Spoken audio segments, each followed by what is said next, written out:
introducing Bonnie and Marina and telling us specifically what qualities initially drew you to their manuscripts.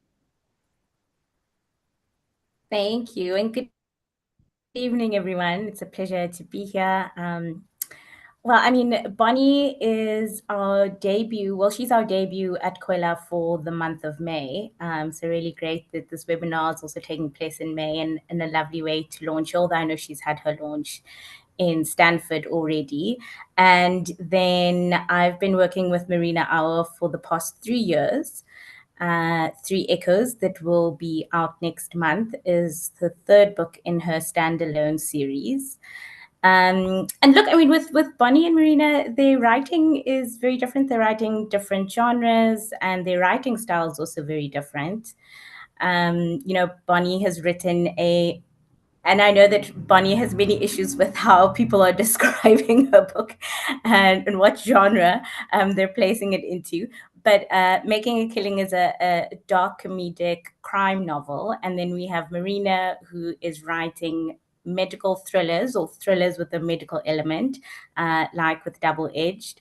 And look, I think what stood out for me the most is definitely their unique writing styles. They have very different writers' voices, and they also had very intriguing protagonists. The things that you kind of look at when you're assessing a manuscript for the first time is really, plot and characters. What they do have in common, I think, is that they have a very witty and dark sense of humor. But it's been a pleasure working with them and also kind of testing the market with these books, because I don't think that there are a lot of books like this in the market, or particularly the local market right now.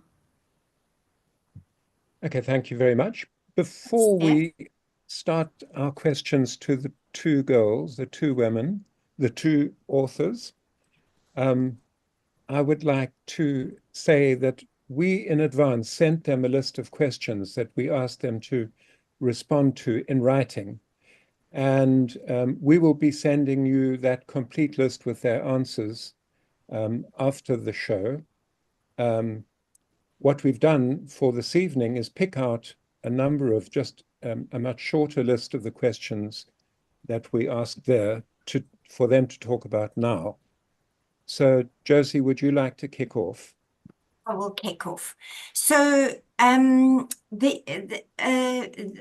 these two questions are for both Bonnie and Marina. So the first question is, what does your typical writing day look like? Do you have specific routines or rituals that help you get into a creative mindset? Bonnie, let's start with you. Right. Thank you, everybody. I'm really pleased to be here. I'm retired, so I don't have a fixed day. First thing I do is walk my dogs. That sort of grounds me for the rest of the day. So after breakfast, then I try and write. I say try and write because I don't chase words. I know a lot of people have a word count, a daily word count that they've got to do, or I've got to work between, I don't know, 8 and 10 or whatever. I do none of the above. I just let it go, let it happen and hope it happens. Doesn't always. I think I spend a fair portion of that early part of the day wasting time, like Facebook, whatever else with it. Not my dog, by the way. Everybody that's barking. So yeah, I don't have a fixed routine. I write sometimes in the morning, sometimes in the evening. It just depends. Great. Okay, let's move over to Marina. Yeah, no routine for me. My working week, I'm still working in medicine. I work in a theatre environment, and so my week is actually very unpredictable. I have some scheduled time where I'm always in theatre, but then I get emergency medical cases, surgeries thrown at me all the time. So I just have to fit in writing wherever I can. Preferably in the morning, because that's when my brain is fresh, but I'll take an afternoon slot if I have to. And I can't afford to have any rituals or routines around writing because I just don't have the time. I've just got to sit down when I've got a gap and write. And I do have a word count that I aim for. I try and get 1,000 words done. That's a really happy space for me. And I'm very satisfied with 1,000 if I've managed 1,000 words in a day. Less than that, I try not to berate myself, but I don't actually push it beyond 1,000 words, because then my brain starts to get mushy and I just start writing nonsense. So yeah, 1,000 words is my happy space, and I just fit it in whenever I can. Brilliant. Thank you very much. How do you handle writer's block or creative challenges when they arise? I know everybody's always interested in this question. So Bonnie, how about you? I don't think writer's block exists. I think it's called procrastination. I think, I mean, I pretend. I'll sit at the computer and the next minute I think I can't write today, and then I'm up and I'm looking in the fridge, or, you know, it's, I think it's pure procrastination. Okay, thank you. Short and sweet. Marina. In a similar vein, I wouldn't say that I've suffered from writer's block, because that's a very serious condition. If it exists, Bonnie, I don't know. But I do call it writer's reluctance. And I know that I feel that when I've either written myself into a corner or my narrative has gone completely off track. So there's something there that I'm not willing to sit down with, because I just don't know how to progress from there. So I have two approaches to that, very simply. Either stop writing or carry on writing. If you stop writing, you probably just need a break. You just need to put your brain into a different gear, and going out and getting some exercise, having a walk, just doing something else creative, whether that's for you baking a cake or doing some, scrapbooking, whatever it is that puts your brain into a different gear. So often when you're not thinking about what you need to do with your manuscript, the answer comes to you. And then the other option is just to keep on writing, and you don't necessarily need to write the next line in your work. You can just write a completely different scene. You can write it out of order. You could write a little bit of background of a character. But I do find that ideas come to me when I'm writing. I'm not a plotter. All of my ideas come when I'm actually working at the computer. So if I can just start getting that next sentence out, then I know that the next few ideas are going to come.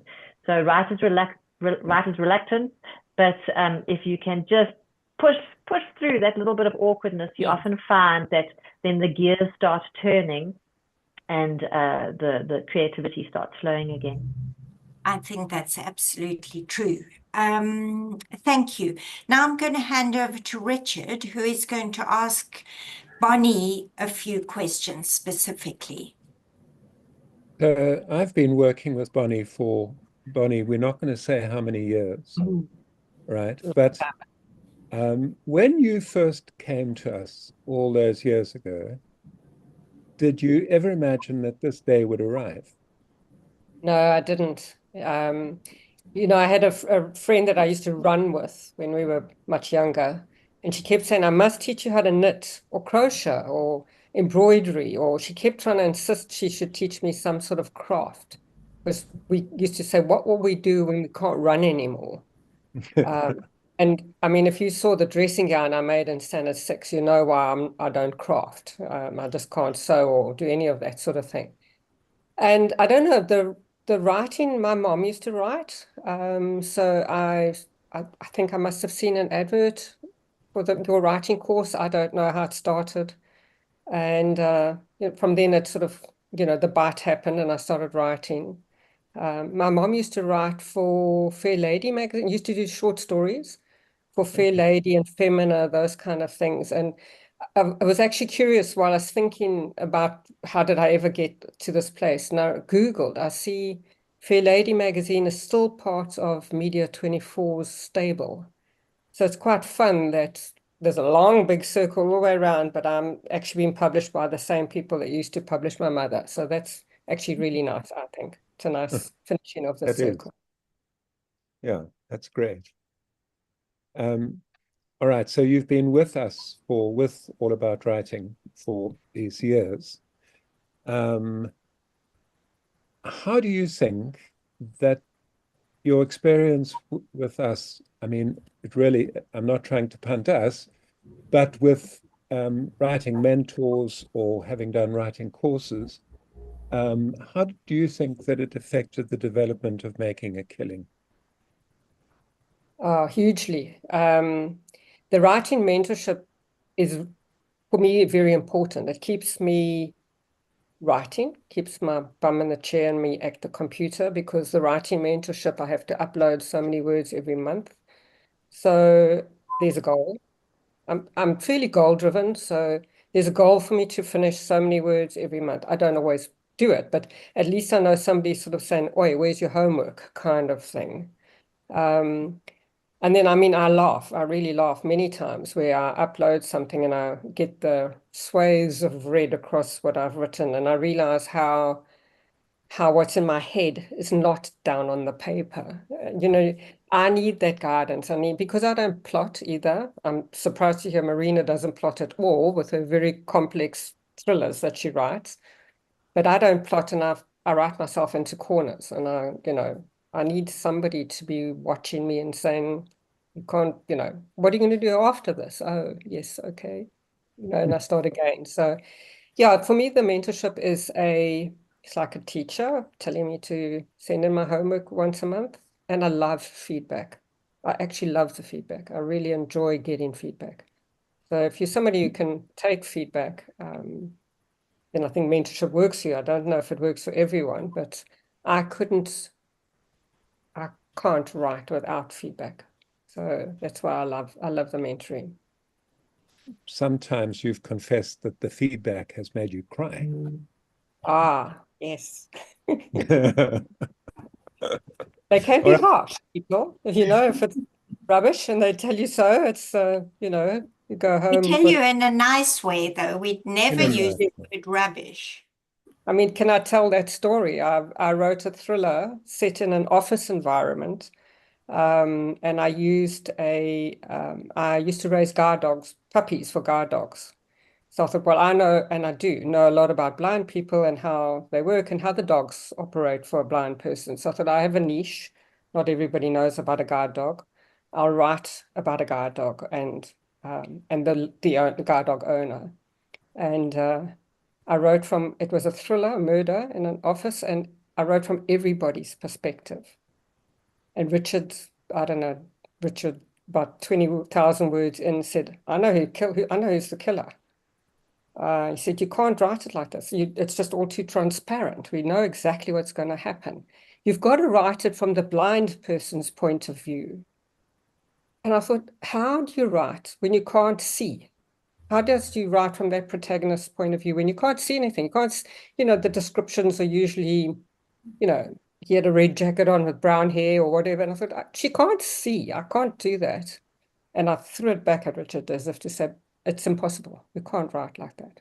And he did. He wrote a piece for me. And that was sort of, I think, when the pennies sort of, the jigsaw fell together, when I realized how important it is to use all the senses, and how to put yourself inside that character's body. And I mean, given I knew so much about blind people and I couldn't write like that, it was a big moment for me to learn how to write from one person's point of view. So that thriller got dumped because it was just too transparent. And there were tears after that, yes. Okay, so that was actually a turning point for you. Yeah, very much a turning point. Oh. Okay, good. Thank you very much. Josie? No, you're supposed to ask her. Yes, I have. She's answered it. No, what? Well, I'll ask her. Bonnie, what surprised you most about the publishing process that you wish you'd known earlier? Oh, there, no. Oh, there. Yes, sorry. Of course, Publishing Josie. Never process. mind. It doesn't matter which of us. Yeah. The publishing process is the delays, how long it takes. So Yeah. we looked at the 14th of May. I think, Stevlyn, our anniversary of you telling me I have a offer of publication is the 10th of May last year. So Yeah. that's a whole year round for this book to finally actually get onto the shelf. Yeah. I mean, it's really just hit the shelf. So it's the And delay. what a nice cover it is. Well, we could talk about the cover at length. Yes. There were lots of delays because Bonnie didn't love the cover in the beginning, and yeah, just those delays, when you don't understand, when, like me, a debut, I didn't realize how much goes into it. All the different aspects of actually getting a book onto a shelf like this. Yeah. That's the delay. Okay. Delays were Thanks, surprising, and I'm not patient, so. Okay, now I'm going to ask Marina a couple of questions specifically for her. So, Three Echoes is your third psychological thriller. How do you think your approach to writing has evolved across your trilogy? Yeah, I'd say that I trust the process more. So like Bonnie mentioned, it's a long process and there's many, many steps along the way. So first and foremost, I trust myself more because obviously when I was first writing without any hope of being published, I did question whether this was a fool's errand. You spend hours and hours on a manuscript, and what would be the point if you weren't going to be published at the end of the day? And I always knew that I couldn't go into self-publishing because I just simply don't have the time. I already have a full-time job. I have a family. I couldn't take on self-publishing and all the marketing that involves, the self-marketing that involves. And I'm just not a self-marketer. So I knew that I needed to be traditionally published, and I needed the affirmation of someone saying, okay, yes, this is good, carry on. If I had self-published, I would never have had that. It would have been an exercise for me, an exercise in vanity. So that's why I needed to go the traditional route. So getting published, I'm less insecure about writing now down the line, coming up with number 3. I still do second guess myself all the time. But when I get to the end of doing those final edits, I have a lot more peace than I did with my debut coming out, because I know that we've done everything that we can to make it the best version of itself. And yeah, I suppose I write now being more conscious of what's going to flag the editor. So I've had the same editor for all 3 books, and I kind of know now what's going to annoy her, so I try and avoid those pitfalls, my purple prose and whatever else is that she doesn't like, but saying that, I know as well that she knows my voice and she respects my voice, so it's a great combination. I do still, I think, being edited, I have even less understanding of punctuation, and I tend to throw commas out there like confetti, commas and apostrophes, confetti, and they can land where they will. And I know between Stevlyn and my editor, they'll pick it up and they'll put them in the right places. But yeah, I'd say just over the course of 3 books, I'm just trusting the process, trusting myself and trusting the process more, and trusting those editorial inputs. When I first got them, the very first editorial letter that I got for Double Edged, I was so not resistant to the changes, but unsure that I could institute what was suggested. And I went through a bit of a grieving process, all those stages of grief, anger, denial, negotiation, and then came out at the end of it feeling incredible that I had managed to do what needed to be done, and I still felt like it was my book, not someone else's solutions to my problems, but I had made those solutions work. So that gave me a boost of confidence, so that where the edits come through now, I feel okay, I can deal with it. I had a little bit of a mini breakdown with Stevlyn when the first edits came through for 3 Echoes, and I was like, oh, I'm probably going to have to change everything, the whole timeline. And she's always so calm. No, not really, and just sort of have a look. And then it was actually minor stuff that I needed to do, and the tweaks came easily, and yeah, what a relief. So that has become easier with every process as well. Good. Okay. But what drew you to psychological thrillers as your genre of choice? my dark and twisty brain, I suppose. Yes. I was listening to a podcast with a fellow South African author, and she was talking about how she's got this big online Facebook group of an online book club, and she wrote a book about this book club, and I was thinking, oh, there should be a murder in that book club, and I don't think there's a murder in her book. I haven't read it yet, but that's where my brain goes. I don't know why. That's where my brain goes.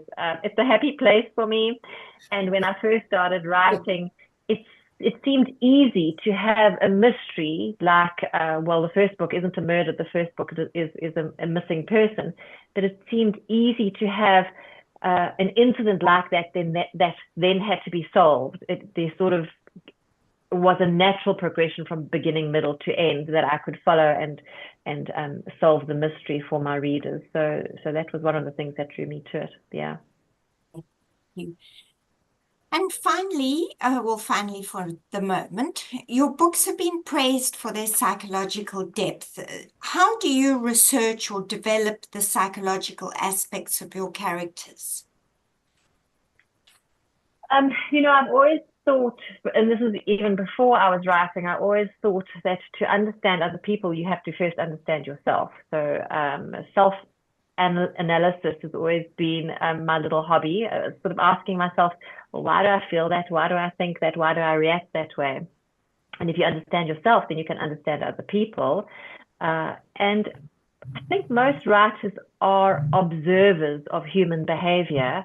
And so we tend to pick up interesting quirks, and then you have to ask yourself, well, where does that trait come from? Why are they acting like that? Go back to so many of us, childhood trauma or whatever it is. But what is that thorn in their side that is motivating them to behave like that?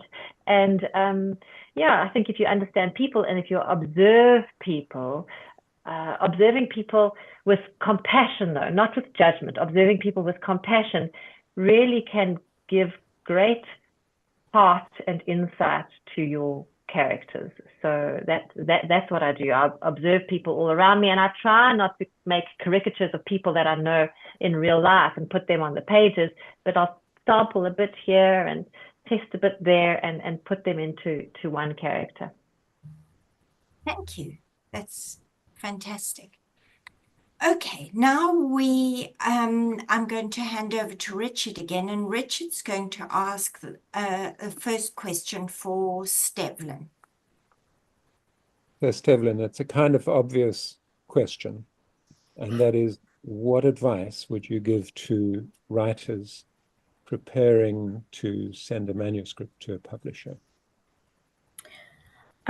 Thanks, Richard. But first, I want to say I am learning a lot about Marina and Bonnie. I did not know that they were pantsers and not plotters. And I have a few follow-up questions just based on their answers, but it's fine. I'll do that offline. But I think the big thing here is really to do the research, on the publishers. Each publisher or imprint has a specific mandate or a brand identity. So what it is that they publish and what it is that they don't. And when you're submitting your manuscript, you do want to increase your chances of success. If you've done the research, you'll know who to submit your manuscript to and who's looking for what you're writing.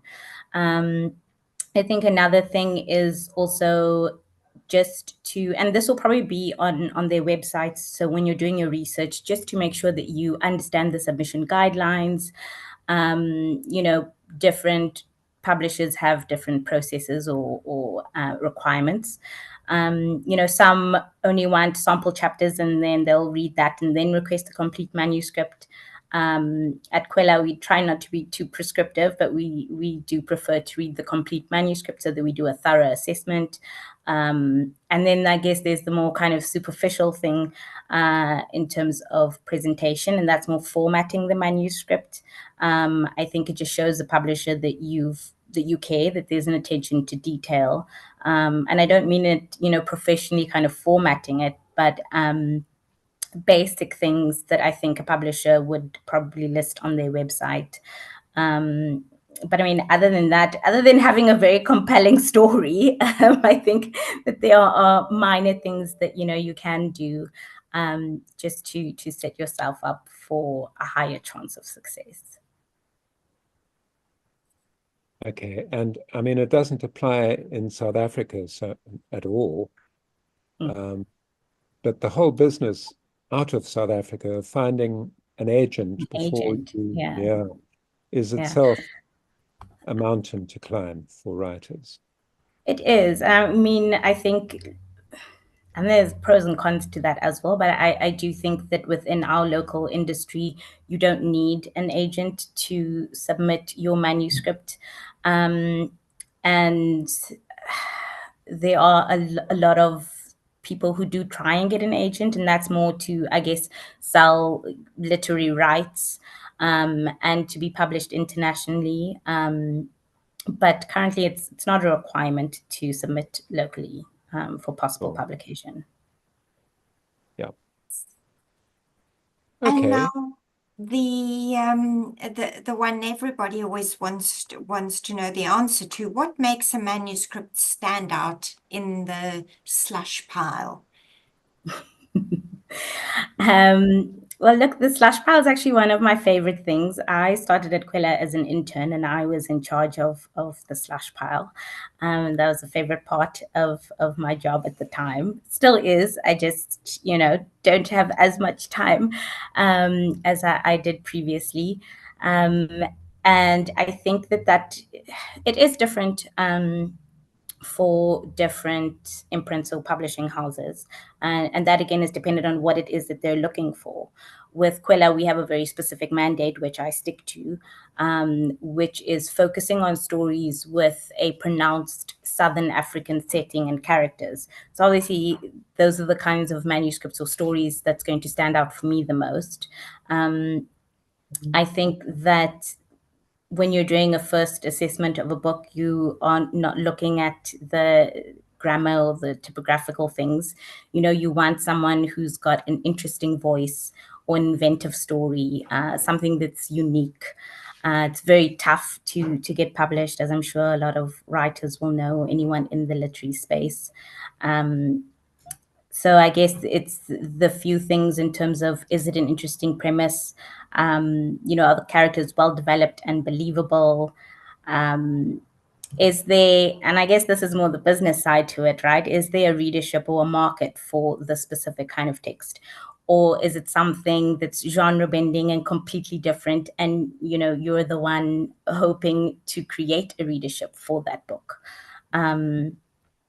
So yeah, I mean, it really is dependent on who you're submitting to and what it is that they're looking for at the time. Thank you. I see. I might as well just ask you this at the same time, because a question just popped up on the chat for you, and it seems to follow on that. Christine says, do South African publishing houses have quotas that need to be filled, or do you select purely on merit? I mean, I would like to know exactly what they mean by quotas. I know. Yeah. But no, it is the merit of the text. You know, what's the point of publishing something that you don't believe in, or you don't think it should be published? It is very much based on the merit of the text. Okay, thank you very much. All right, Richard, you're going to ask. I just want to, before I ask a couple of questions of our authors again, do put your questions up in the chat, because as soon as we've finished with this kind of formal part of the webinar, we will invite them to answer any questions you have. Make them as challenging as you possibly can. Steve, Christine, Christine said she meant essay versus foreign nationals. I mean, I don't at Kwela, or, you know, myself, I don't specifically look at that. It is about the story and what the story is about and whether it fits Kwela's mandate. Yeah. Great. Okay. Right, Richard? Okay, so as I say, do write your questions in the chat. Okay, guys, Marina first. If you could go back to your pre-published self and give yourself one piece of advice, what would it be? Oh, simply just to keep going, because I thought I was crazy on a fool's errand. I'd like to tell myself, you're not crazy. You will be published. Just keep on writing, keep on practicing, keep on honing your craft. Yep, simple. Keep on going. One of my, what I find curious about writers at the beginning of their writing careers is that they do not know whether they will succeed. They do not know whether anyone will like that book, and yet they do continue. Those who ultimately get published. And that's a curious thing, because we are beset by doubt on the one hand, and yet full of some kind of faith. It's a very peculiar situation. I mean, a doctor would not have that dichotomy while they're training. They would think, I'm going to be a doctor at the end of my however many years. But writers don't have that as a kind of... that creative, it's pursuing any kind of creative endeavor. You just don't know how it's going to be received, right? So in medicine, we trained in a certain way, and you know that if you study and if you attend the lectures and you attend your classes, it's a path that you follow. But you're not guaranteed success in any kind of creative world, even if you follow a certain path. Faith. Well, in fact, it's much more than you're not guaranteed success. The statistics will tell us that the number of people who succeed as writers is vanishingly small. I mean, there was a documentary made in Britain years and years ago about the writers who had novels in their bottom drawers. And they estimated that there were 1 million of them in Britain. Anyway, a hobby horse. So, Bonnie, the same question to you. What advice would you give yourself? Just like Marina said, you've got to just do it. Lots of people say, oh, I want to write a book about it. They don't. They don't sit down and do it. And I don't know if it's doubt or lack of skill or, I mean, I started, I don't know, 15 years ago with you guys, and I just hopefully got better and better because I kept doing it and got feedback on my work. So, you've just got to glue your bum to the chair and write. Bonnie, I think, your history of writing shows that a lot of writing success comes from doggedness. I really believe that. Be dogged. Write, fail, The emphasis write on the better. dog. Yes. That famous quote, fail better, do it again and again, and just get better all the time, but keep at it, keep writing, keep improving. And you are testament. You really are, you showed that doggedness that is necessary for a writer. So well done. Thank you. Okay. I see. All right. Well, Drickus has a question, Yeah. which is quite interesting, and that is, he's heard that a lot of first-time writers publish their first novels. Well, they don't publish their first novels. They start by publishing a book of short stories.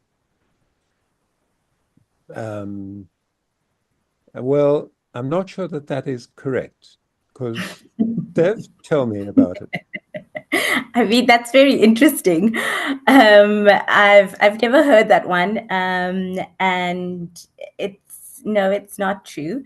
I think actually, I mean, I'm always talking about how small the English market is locally, and then I think the market for a collection of short stories, I think that's even smaller, particularly with short stories and poetry. So no, but one thing I do always like to encourage, people who want to be published is to start getting your name out there, and whether it is that you're publishing short stories in the various literary journals that we have, submitting that and getting your name out there, that I think is important. But yeah, I mean, very few publishers take a chance on short story collections. I know of one or two indie publishers who kind of solely focus on short story collections. But yeah, the market for short story collections very small. So I've Yeah, that's Okay, right. all right. And then Ruth asks, where do I start? Many people are encouraging me to write because of my daily observations. So any of the three of you can tackle that, actually. Where should she start?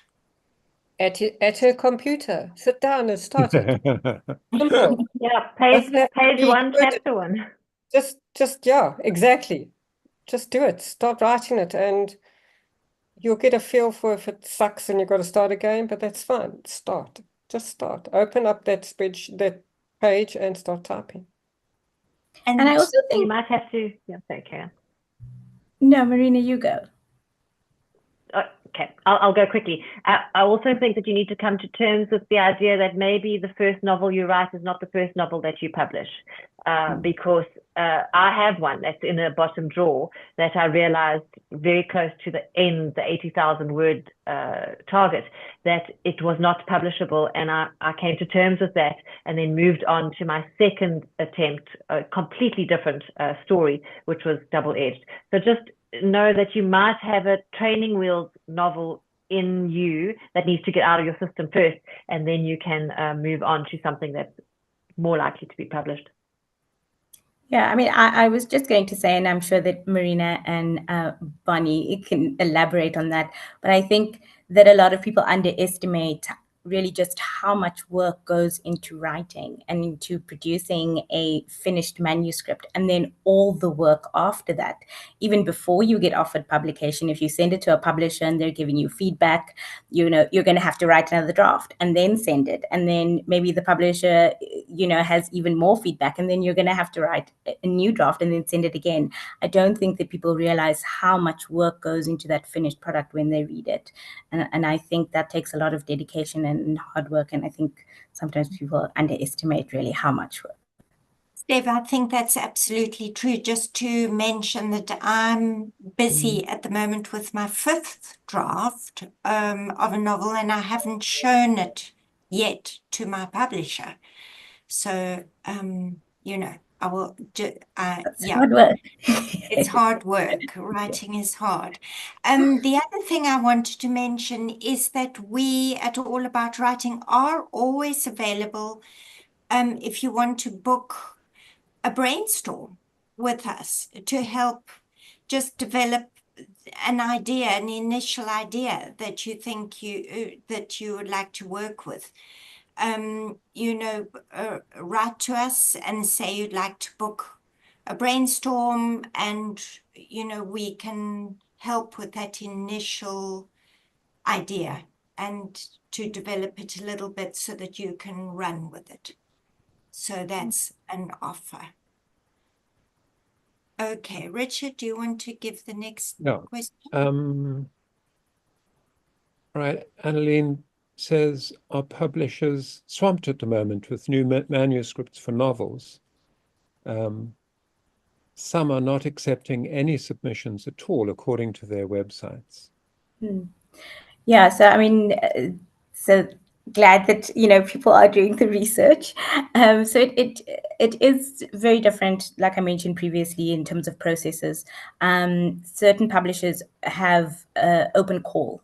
So I think it's like a month, 2 months where they're accepting new submissions, and then it closes for another few months before they accept new manuscripts again.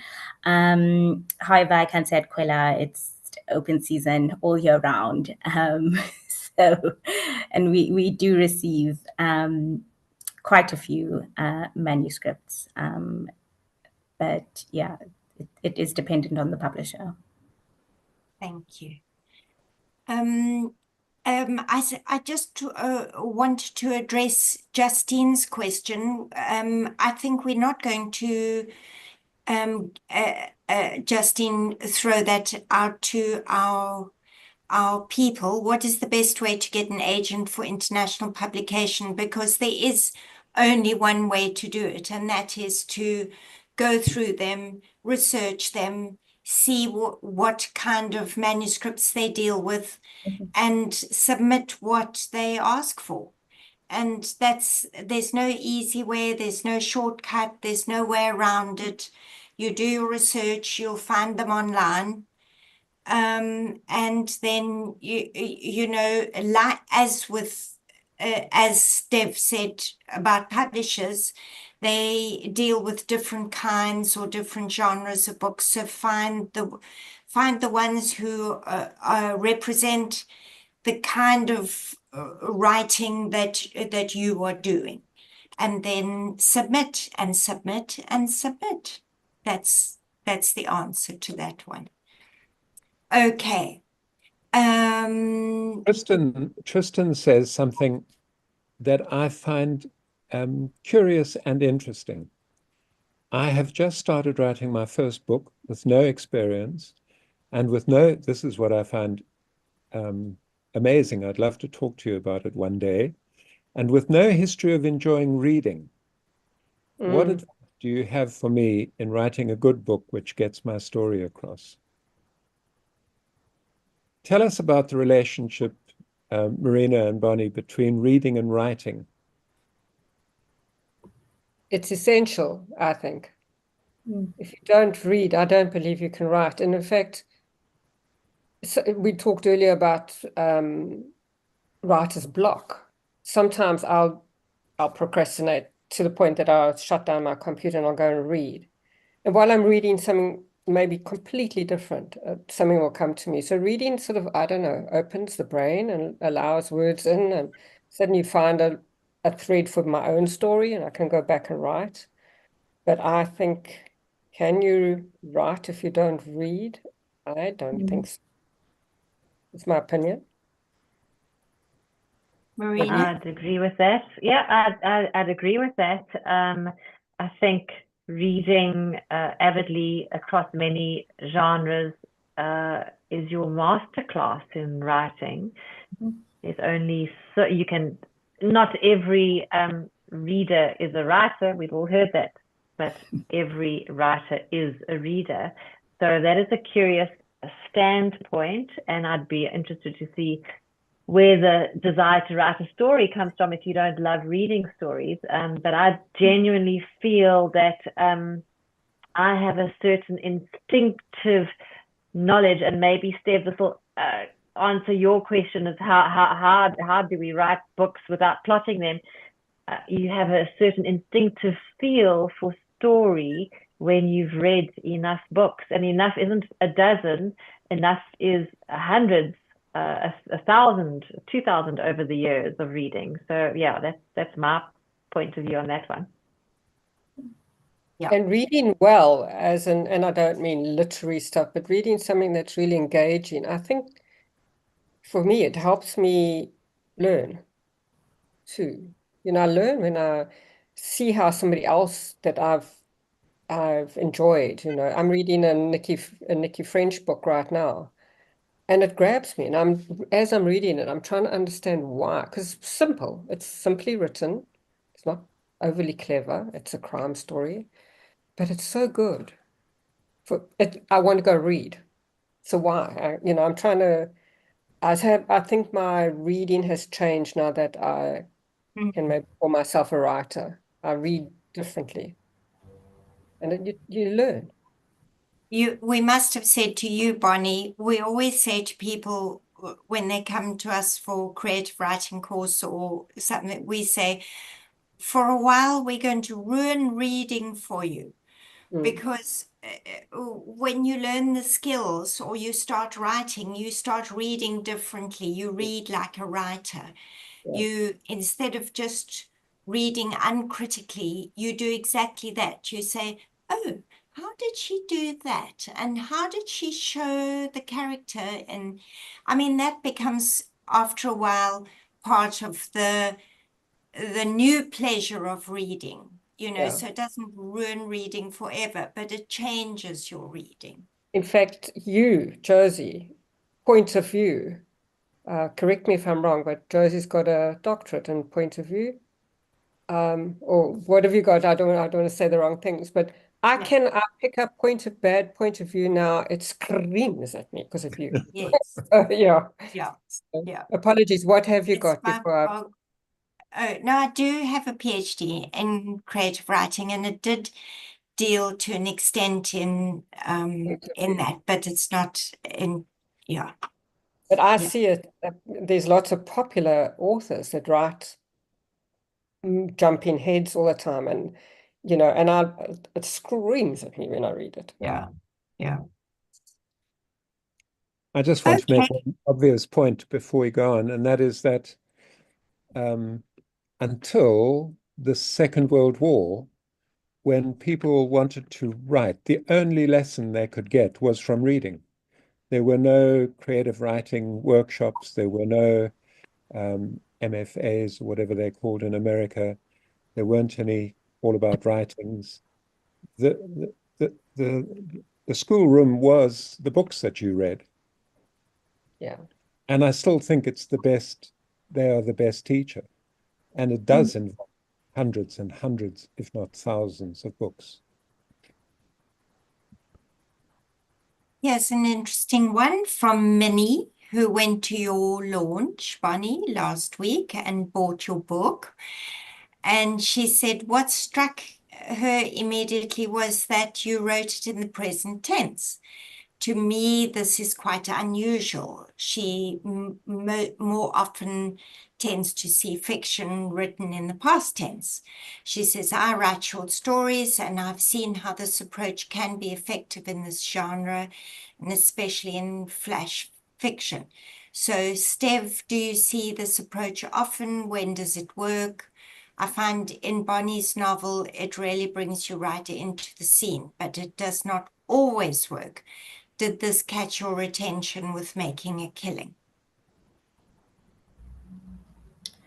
Well, I mean, I think that's one of the things that caught my attention. But I think it's also, we talk about what, when people are writing and we say what you're writing is important. But I think sometimes we don't emphasize that the how is also important, because you can tell one story in so many ways, but sometimes there's only one way that actually works. And so I think it is dependent on the story that you're trying to tell and what fits with that story. So with Bonnie, if it is the immediacy, you're feeling like you're part of the action as it's unfolding and as it's playing out. But those are choices that you as the writer have to make when you know what the story is that you're telling, and then figuring out how best to tell that story. So that's also why you need to read. Yes. And by the way, just we didn't go further with that. So how do you start? We are also believers in learning the skills. Once you learn the skills of writing, you can play with them and use them. And there are a lot of people here who've done our creative writing course, Bonnie among them. And so we do offer an online creative writing course, which is very skills-based, gives you the skills to be able to go forth and write. Multiply. Yes. Many also asked whether, and this is for you, Stev, is the market for Afrikaans romance? Oh no, sorry, is the Afrikaans market bigger than the English market in South Africa? That was Suki, actually. Oh, that was Suki, so I beg your pardon. Yes, Suki, it is.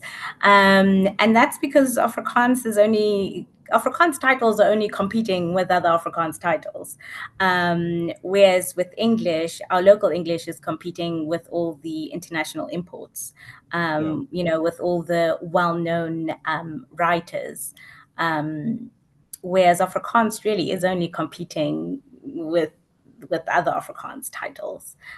So the market is bigger for Afrikaans. Yeah. Yeah.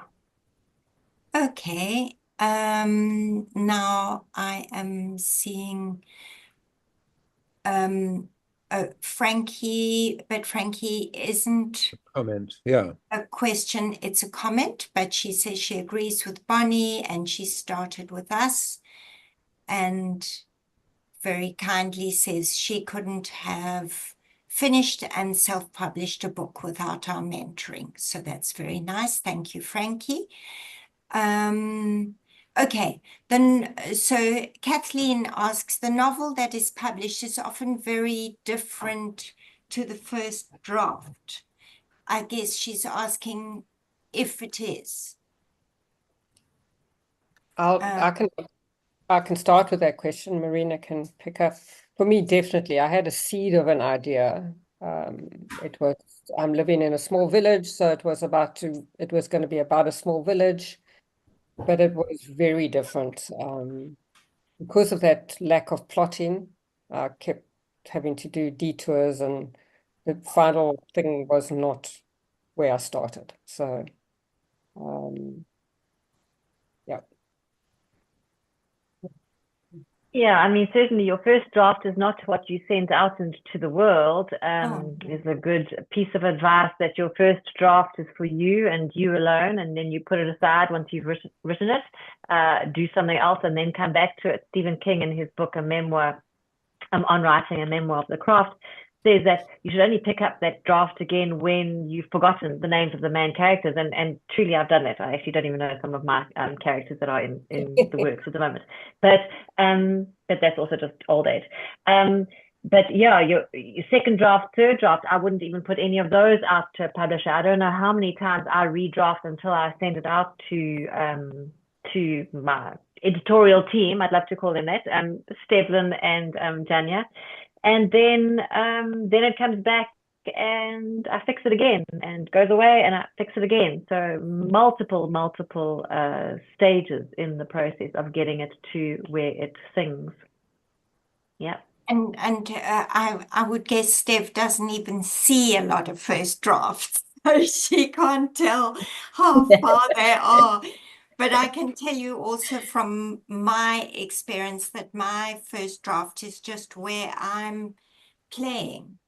My second and third drafts are where I'm really doing the writing process. You know, I'm actually restructuring, fully rewriting, filling out. You know, that's where the main work comes in. So yeah, I think generally, and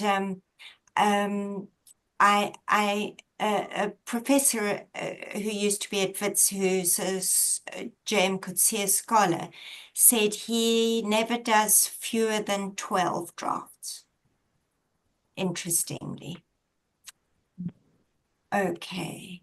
All And right. just to counter that,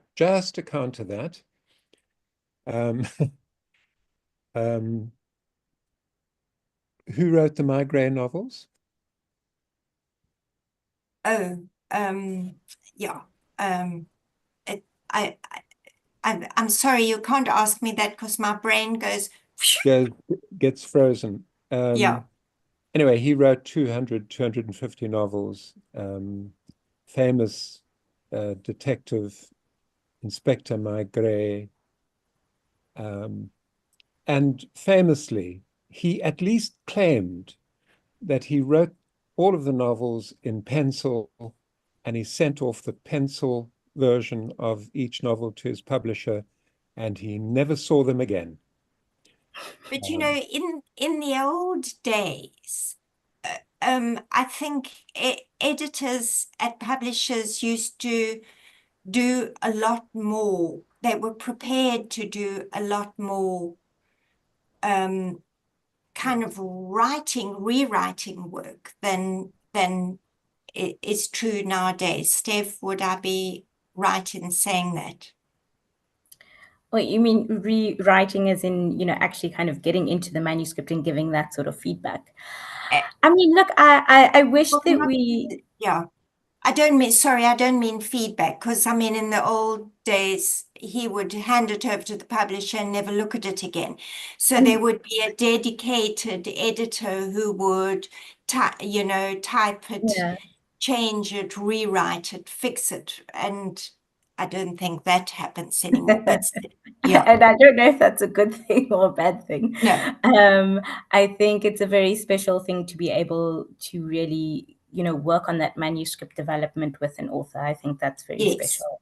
that's a Um, different thing. and Yeah. I wish that we had the time. I really do enjoy that, and sometimes it is necessary. And the odd chances that you get to do that, I think it is very special.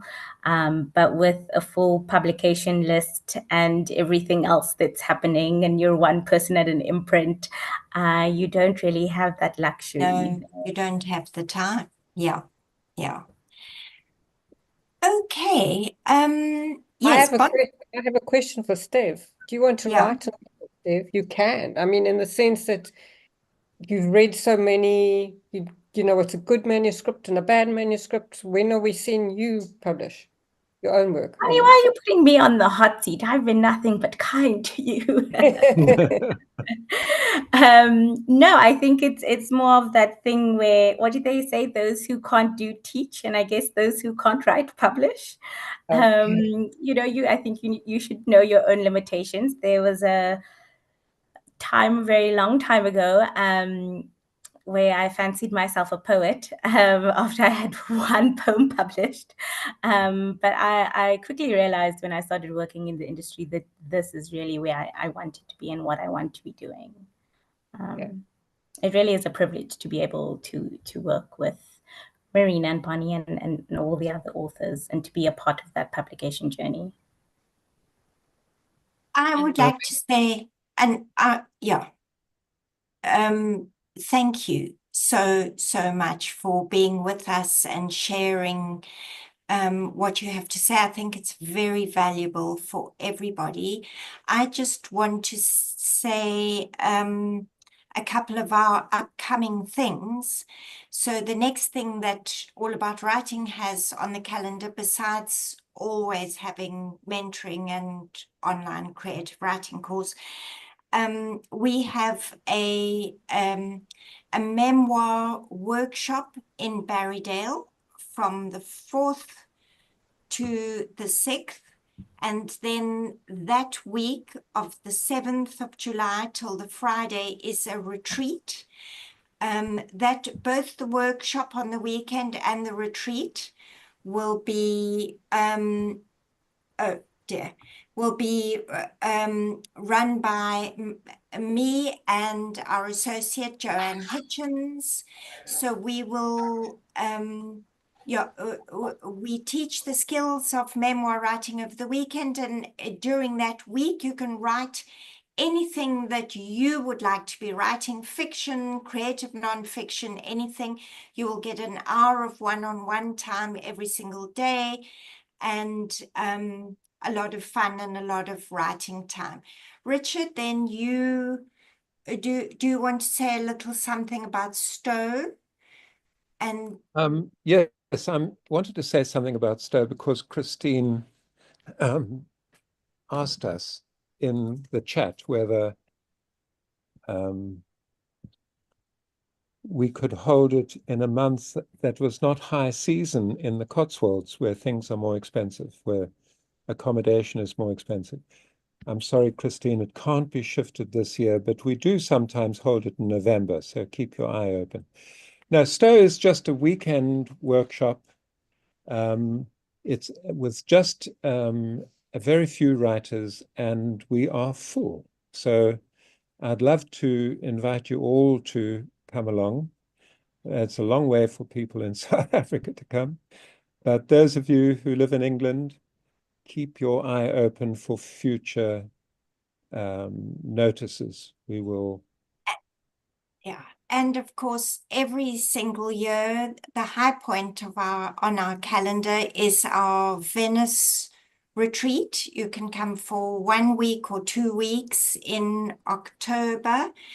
We are nominally full, but I think that one or two people are wavering or haven't actually put their deposit down yet. So if you are dead keen to come to Venice, We would love to have you. We'd love to have you. It gives you time for writing.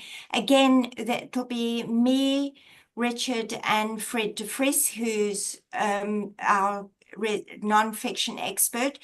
And you will get an hour of one-on-one time every day, and time to write, time to, have a bit of fun as well. And One or two yeah. Camparis, yeah. Exactly, spritzers, or yes, a prosecco or two. So if you're keen on Venice, speak up quickly. Yeah. Okay, that's it, isn't it? That's it. Thank you very much to everyone, and we will see you Be next back month. next month. Yes. I just want to say thank you to everybody. Thank you to Marina joining, and very much thank you to Stev for joining as well. Yes. And Stev and Marina, thank you for giving us your time. Really. Absolutely. Time and advice and good answers. Thank you. Thank you so much for having me. And then also, I hope that all the the upcoming writers are leaving this webinar feeling inspired and not intimidated by the many rewrites that lie ahead. But it's part of the fun, actually. Rewriting can be fun. Really? Okay. Embrace the process, embrace the pain. Yes, exactly. Thank you, everybody.